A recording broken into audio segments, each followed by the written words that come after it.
My buddy Bob got me started volunteering to pace marathons. I love doing it.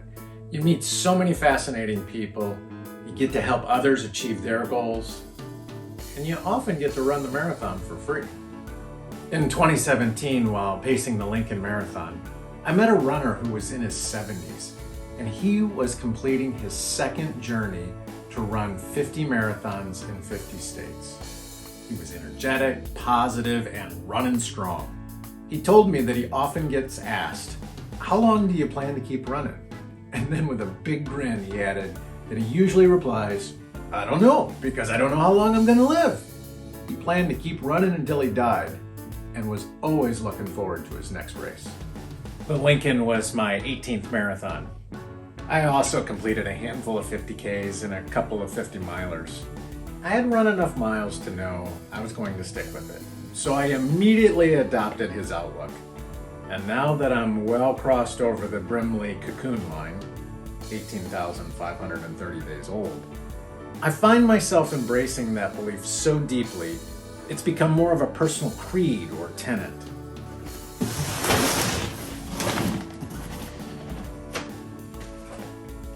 Back in 1987, my grandfather suffered a severe brain injury. A motorcycle T-boned into the driver's side door of the car he was driving. He was 72 at the time and lost a lot of cognitive ability. He could no longer read or write, and in fact, he wanted to go back to kindergarten because he thought it might help him improve those skills.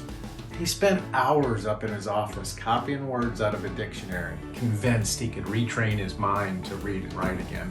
He lived 10 years more, despite the doctor's initial prognosis that he wouldn't make it past 48 hours.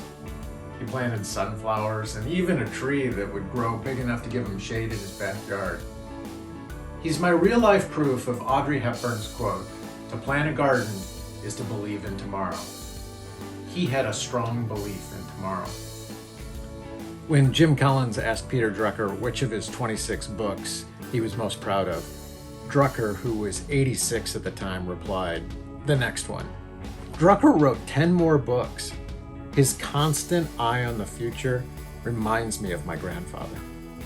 We've all had many different challenges over the last year, but one collective challenge has been that whatever we plan for tomorrow either got canceled or postponed.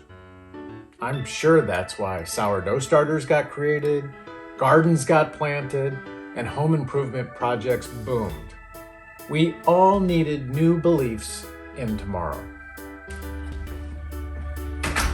The Potawatomi Trail Races were this past weekend.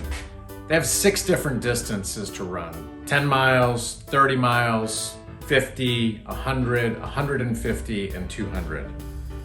There were only 6 finishers in the 200 miler, which is the most I've ever had. There were also 26 DNFs, which means the finisher rate is less than 20%. For the last 2 years, I've been signed up for the 200 miler. It was canceled last year, and I decided to defer it this year.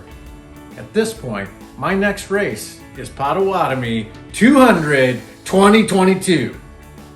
That's my favorite race. I'm sure I'll have a few more favorite races pop up between now and then. Hey, what's your next race, and what are you doing to add strength to your belief in tomorrow?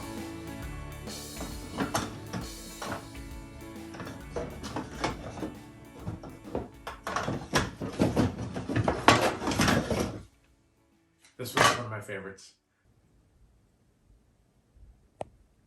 That's him there.